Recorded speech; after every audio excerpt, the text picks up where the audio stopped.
Nous sommes le 31 octobre au soir et c'est donc l'ouverture du Black November. Oui, ça y est, nous y sommes enfin. Alors vous m'excuserez pour cette lumière un peu dégueulasse, mais vous l'aurez compris, eh bien il est tard, il est 8h30 et le Black November est censé avoir commencé depuis 20h. Oui, parce que vous me direz, mais on n'est pas en novembre. Je sais, mais la Queen Séverine nous a dit que pour Halloween, nous pouvions du coup commencer le Black November ce soir à 20h. C'est donc ce que je vais faire. Bah oui, ça fait un an que j'attends que ce challenge revienne, alors vous vous doutez bien que dès que l'ouverture est ouverte, eh bien moi je me lance. Alors oui, ce soir normalement c'est Halloween, mais pour nous ce sera petite soirée tranquillou autour d'un plateau de sushi à regarder les émissions de Gus DX. D'ailleurs, si vous ne connaissez pas Gus DX, eh bien, je vous invite à aller faire un petit tour sur sa chaîne, puisque c'est également un YouTuber qui se rend dans des lieux supposément hantés, et parfois il se passe rien du tout, et parfois il se passe des choses quand même très étranges. Bref, du coup, en même temps que je vais regarder ça d'un œil, je vais essayer du coup de débuter et d'avancer dans L'Ogre des Ardennes de Stéphane Bourgoin, aux éditions Grasset. Je vous l'avais montré durant ma palle. C'est donc un roman, enfin non, du coup c'est pas un roman puisque pour cette première semaine nous devons lire des thrillers entre guillemets qui sont tout sauf des romans. J'avais donc choisi ce livre puisque Stéphane Bourgoin fait des ouvrages qui reviennent à chaque fois sur des tueurs. Ici, c'est donc l'histoire de Monique Olivier et de Fourniret. Et on va bien voir ce que ça donne. Donc, j'espère que je vais réussir à avancer et surtout que je vais réussir cette première semaine du challenge parce que tout ce week-end, eh bien, j'ai des amis qui viennent à la maison, ce qui fait que je vais pas vraiment avoir le temps de lire. En tout cas, ce serait très mal poli de le faire pendant qu'ils sont là. Et comme cette première semaine s'étale du 1er au 3, c'est-à-dire vendredi, samedi, dimanche, vous comprenez bien que ça va être compliqué. Enfin, je pense que dimanche, une fois qu'ils vont être partis, je vais me mettre à fond dans mes bouquins. Donc à mon avis, je vais pas mal vlogger dimanche soir. Bref, je vais essayer de vous prendre autant que possible, mais vous l'aurez compris, pour ce premier vlog, à mon avis, et ben ça va être plutôt compliqué. Du coup, j'espère que de votre côté, vous faites un super challenge et que comme moi, vous êtes dans les starting blocks. Je pense un petit peu à tous les lecteurs là qui sont en train de se ruer sur leurs bouquins pour débuter ce Black November sous les meilleurs auspices. Du coup, moi je vous laisse, je vais sortir les sushis du frigo et essayer de lire autant que faire se peut tout en regardant l'émission de Gus DX. Je ne sais pas ce que ça va donner, mais au pire, je lirai ça dans mon lit là ce soir. Mais je vous prendrai peut-être pas à ce moment-là. L'intimité, c'est pas mal aussi par moment. Allez, bon Black November à tous et on se retrouve très vite pour la suite de ce vlog.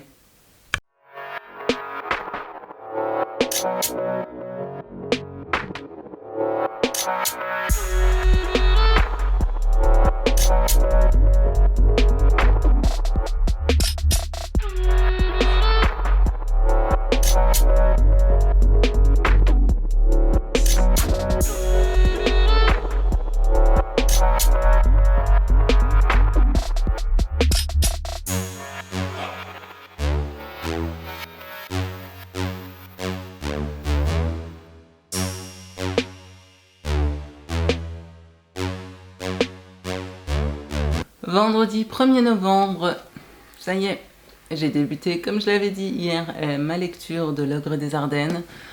Bon, alors regarder un épisode de Chasseurs de fantômes en lisant, c'est pas la meilleure des solutions. Du coup, j'ai pas avancé très vite. J'ai lu un petit peu dans mon lit, mais comment vous dire que le marchand de sable est très vite passé. Alors, j'en suis du coup à la page 64, ce qui n'est pas énorme, mais ce livre n'est pas très gros et ça se lit quand même plutôt bien et plutôt vite. Donc j'ai bon espoir d'arriver à le lire durant ce week-end. Au moins un, ce serait pas mal. Je vous ai changé d'angle, c'est pas mal aussi comme ça. Bon alors, au niveau de l'histoire, hein, comme je le disais, on revient du coup sur les crimes de Fourniret et de Monique Olivier. Alors ce livre est divisé en plusieurs parties. Et je trouve ça plutôt bien foutu. Il faut que je retrouve où Stéphane Bourgoin en parle. Je ne sais plus. Bon, je ne sais plus où c'est. Vous allez du coup devoir à peu près me croire sur parole. Dans une première partie, on a une espèce de chronologie de la vie de Fourniret et de Monique Olivier. Donc ça, je l'ai lu. Dans une deuxième partie, on a, on va dire, une partie qui donne la parole aux familles des victimes et aux avocats des parties civiles, etc., avec des entretiens. C'est juste hyper important et super intéressant. Je suis dans cette partie-là et clairement, pour l'instant, je trouve ça très bien. Ça permet de découvrir cette affaire sous un autre jour, un jour qu'on n'a pas l'habitude vraiment de lire, ou en tout cas qui n'est pas vraiment médiatisé. Donc j'ai trouvé ça génial de sa part de donner la parole justement à toutes ces personnes-là. Et puis les autres parties, eh bien, je ne m'en souviens plus, donc je vous en parlerai quand je les aurai lues. Alors bien sûr, je vous ferai un retour détaillé à la fin, mais tout ce que je peux vous dire pour l'instant, c'est que ce qui choque, en tout cas moi, ce qui m'a choqué dans cette histoire, c'est de voir un petit peu tout ce qu'il a pu faire de criminel dès très jeune dans sa vie, en fait. Et que pour autant, le système judiciaire ne l'a jamais arrêté, alors que franchement, pour schématiser, il y avait clairement matière. Et finalement, on a laissé en liberté cette personne beaucoup trop d'années, alors qu'elle aurait dû être arrêtée bien avant. Et clairement, on aurait pu sauver pas mal de vies. Et alors, je sais, avec des si, on refait le monde. Hein, mais j'ose espérer qu'au moins cette affaire servira un petit peu de modèle pour ne pas refaire les erreurs qui ont été commises dans le futur. En tout cas, j'ai l'impression que c'est de cet angle que Stéphane Bourgoin justement aborde ce thème. Donc voilà, je vous referai un résumé plus complet à la fin, ou en tout cas je vous donnerai un avis plus complet à la fin. Mais je vais essayer d'en lire un maximum là avant que les amis arrivent, et puis sinon je me remettrai à ma lecture à mon avis dimanche après-midi. Je vous tiens au courant. Je vous retrouve, on est dimanche soir, il est 20h30 passé je crois. Ouais, tout à fait. Et j'ai enfin terminé ce bouquin, L'ogre des Ardennes de Stéphane Bourgoin, qui dans l'ensemble était quand même plutôt intéressant. Donc voilà, je vous ferai un débrief complet demain une fois que j'aurai digéré ce bouquin. Mais du coup, dans la foulée, j'ai décidé d'attaquer mon deuxième livre pour cette première semaine du challenge. Clairement, je ne pense pas que j'aurai le temps de le terminer ce soir parce qu'il fait à peu près 250 pages. Et il s'agit du coup d'Ombre et de Silence de Karine Jebel, qui était donc, je vous l'avais dit, un recueil de nouvelles de cet auteur. Je sais pas combien il y a de nouvelles dedans, je vais essayer au moins d'en lire une ou deux ce soir, mais je vous avoue que j'ai pas grand espoir parce qu'il est déjà plutôt tard.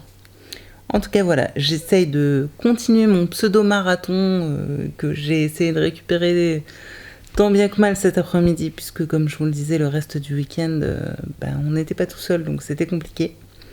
Et puis demain, je vous ferai un débrief de tout ça, savoir un petit peu jusqu'où j'ai pu avancer. Et dans tous les cas, si je ne l'ai pas terminé, bien sûr, je vous en reparlerai en point lecture. Pour moi, ce soir, ça va être encore soirée lecture autant que possible. Et on se fait un petit débrief demain matin, si tout va bien. Bonjour à tous, lundi 4 novembre, je reviens vous voir comme prévu, toujours depuis mon canapé, pour vous faire un petit débrief de ce bouquin que j'ai bien terminé hier soir. Alors j'ai trouvé que c'était un ouvrage intéressant qui permettait bien sûr de mieux comprendre cette affaire judiciaire, mais surtout de pouvoir bien prendre connaissance de tous les éléments finalement qui gravitent autour de cette histoire. Alors si tout le monde ou presque connaît bien sûr Michel Fourniret, je dois avouer que cet ouvrage m'a appris vraiment beaucoup de choses sur Monique Olivier, dont on entend quand même beaucoup moins parler, dont on a beaucoup moins finalement exposé sa vie. Et pourtant, cet ouvrage permet de se rendre compte que son implication était pratiquement aussi importante, j'ai même envie de dire carrément aussi importante que celle de Michel Fourniret. Et surtout, ce que j'ai apprécié, c'est que ce livre permet vraiment de démonter, grâce entre autres aux expertises psychologiques qui ont été faites sur Monique Olivier, de démonter du coup cette image un petit peu de femme soumise et de victime qu'elle a absolument voulu donner d'elle-même, ce qui n'était absolument pas du tout le cas. Alors bien sûr, je vous le dis tout de suite, j'ai été plutôt choquée de voir avec quelle facilité finalement Michel Fourniret a pu passer au travers des mailles du filet de la justice pendant des décennies. C'est incroyable finalement de prendre conscience de ça et de se dire, mon Dieu, le nombre de victimes qui auraient pu être épargnées si certains systèmes avaient été mis en place à l'époque, si les différents pays avaient communiqué entre eux, etc. Je vous laisserai le découvrir, mais je dois avouer que ça fout un peu mal de se rendre compte que vraiment on aurait dû l'arrêter bien plus tôt. Alors comme je vous l'ai déjà dit, il me semble, j'ai vraiment apprécié que dans cet ouvrage, toute une partie soit dédiée finalement à la parole des familles de victimes, puisque Stéphane Bourgoin a rencontré pas mal de familles de victimes, qu'il a eu des entretiens avec eux qui sont du coup retranscrits ici. C'est quelque chose qui est, à mon goût, trop peu fait dans ce genre d'ouvrage, et surtout j'ai apprécié que Stéphane Bourgoin n'hésite pas à mettre en avant les victimes et ne pas juste parler finalement de ces 2 tueurs absolument abominables.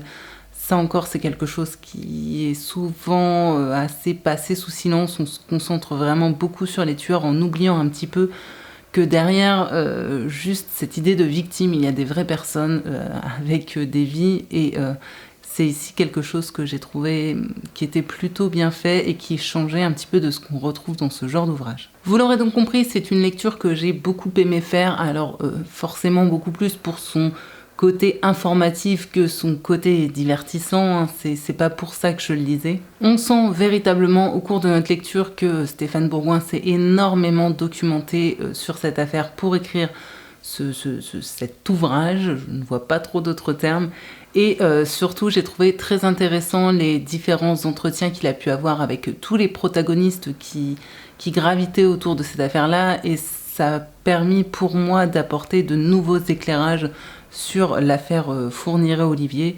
Donc voilà, ça c'était plutôt intéressant et ça a permis d'apporter des témoignages qu'on n'a pas forcément entendus jusque-là. Alors après, néanmoins, même si c'est une lecture que j'ai adoré faire, j'y ai trouvé quelques petits bémols selon moi. Tout d'abord, concernant, je dirais, la partie où l'on nous fait part des expertises psychiatriques de Michel Fourniret et Monique Olivier, on a vraiment l'expertise psychiatrique telle qu'elle a été faite par l'expert en question dont j'ai oublié le nom, et du coup cette partie par moment peut sembler un petit peu indigeste parce que forcément on a des termes médico-psychiatriques. Donc voilà, par rapport au reste, c'était peut-être un petit peu moins facile, je dirais, à lire. Autre petit bémol, j'ai trouvé que finalement cet ouvrage était plus un ouvrage de compilation de documents de la part de Stéphane Bourgoin que véritablement un travail d'écriture de sa part. Mais ça n'en reste pas moins, comme je le disais, très intéressant. Et puis, pour terminer, le fait que certaines informations sont un petit peu redondantes dans l'ouvrage. On y retrouve certaines phrases qui sont mises dans plusieurs des parties. Donc voilà, il y a des choses qu'on a déjà lues, qu'on relit. Et par moments, j'avais le sentiment de... Enfin, je me disais un petit peu, oui, bon, ça c'est bon, je l'ai déjà lu, je l'ai déjà compris. C'était un petit peu too much de le répéter. Mais sorti de ça, c'était vraiment un super ouvrage. En tout cas, tout ce qui est psychologie des tueurs en série, tout ce qui concerne les grandes affaires criminelles ou encore les rois, je dirais, des différents systèmes judiciaires vous intéressent, je pense vraiment que cet ouvrage peut tout à fait vous plaire. En tout cas, pour ma part, je suis très contente de l'avoir lu. Ça m'a appris encore d'autres choses sur cette affaire-là. Donc voilà, et un roman de plus de Stéphane Bourgoin à mon actif. C'est donc un Black November qui commence très bien, et je vous le disais hier soir lors de mon vlog que j'allais commencer d'Ombre et de silence de Karen Jebel aux éditions Pocket, qui était donc mon deuxième ouvrage que j'avais sélectionné pour cette première semaine. Je vous ai dit oui, bon, il fait quand même 250 pages, je pense que je n'aurai pas le temps de le lire dans la soirée. Eh bien, je ne sais pas si vous voyez, mais clairement, je l'ai pratiquement bouffé. J'étais dans mon lit, je ne voulais plus m'arrêter. Bon, au bout d'un moment, Morphée est quand même venu frapper à ma porte en disant « Faudrait peut-être que tu dormes un peu ». Donc il me reste genre 30 pages. Donc je sais que normalement, la première semaine s'est terminée hier soir, mais je vais faire une petite entorse pour terminer ces 30 dernières pages et vous faire un petit débrief, parce que pour l'instant, et il y a quand même peu de doute que ça change avec les 30 dernières pages, c'est une lecture très réussie. ma foi, plutôt très réussi, et je vais vous expliquer en détail pourquoi, en tout cas, ce recueil de nouvelles jusque-là m'a tant plu. Donc on se retrouve très vite.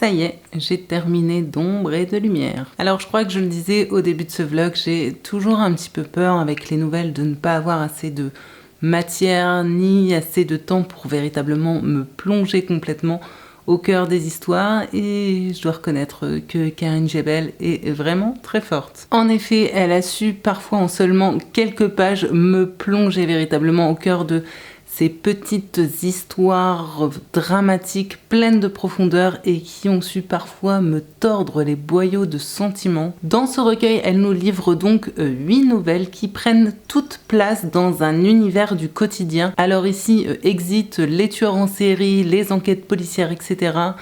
Karine Jebel met vraiment en avant toutes ces petites histoires qui finalement peuplent la rubrique faits divers de nos journaux. Ces histoires presque banales de gens lambda qui, un jour ou l'autre, poussés par la vie ou par les autres, ont finalement basculé dans l'irréparable et sont devenus des tueurs. Et cela, que ce soit par besoin, par vengeance, par désespoir ou que sais-je encore. Il y a tout plein de raisons qui finalement sont invoquées. Alors oui, ces raisons ne pardonnent pas parce qu'on ne peut pas vraiment pardonner le crime, encore que parfois on se pose vraiment la question. C'est là où je trouve qu'elle est géniale, parce qu'elle a un petit peu su me retourner le cerveau, parce que bien sûr, si on réfléchit de façon manichéenne, on se dit bah oui, tuer c'est mal. Sauf que des fois, dans certaines situations, on se dit, quelque part, ces gens-là, ils l'ont cherché quand même. Alors attention, hein, je ne fais pas l'apologie du crime, hein.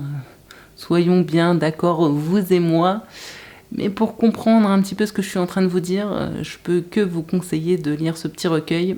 Vous y verrez beaucoup plus clair. Elle aborde du coup dans ce bouquin de nombreux thèmes tels que le viol, le harcèlement scolaire, le mariage forcé, les marchands de sommeil, l'amour, ou plutôt les chagrins d'amour, la jalousie, ou encore l'euthanasie, et surtout un thème qui, il me semble, est très cher à son cœur, celui des victimes qui deviennent bourreaux. Je vous décale un peu parce que j'avais le visage scindé en deux, et puis comme ça, vous avez une vue sur le petit chat qui fait dodo derrière. Bref, trêve de plaisanterie, revenons à nos moutons. Je sais que Karine Jebel fait plutôt débat. Il y a les gens qui adorent et les gens qui n'hésitent pas à lui taper dessus, si je puis dire.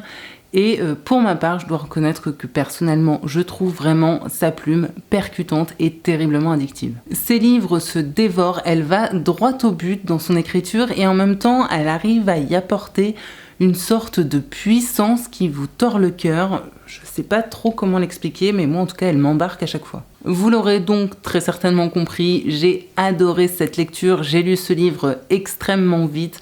Alors toutes les nouvelles ne font pas la même longueur, certaines comptent parfois seulement quelques pages, lorsque d'autres sont beaucoup plus conséquentes. Alors, seul petit bémol pour ma part, je dois reconnaître que pour certaines nouvelles, j'aurais peut-être aimé en avoir un petit peu plus. C'est toujours de toute façon le risque avec ce type d'écriture, c'est le risque de trop peu. Et je dois reconnaître que j'étais tellement bien dans ma lecture que parfois, j'aurais aimé qu'on creuse peut-être un petit peu plus certains thèmes ou certains détails. Voilà, j'étais tellement bien dedans que j'avais envie de plus.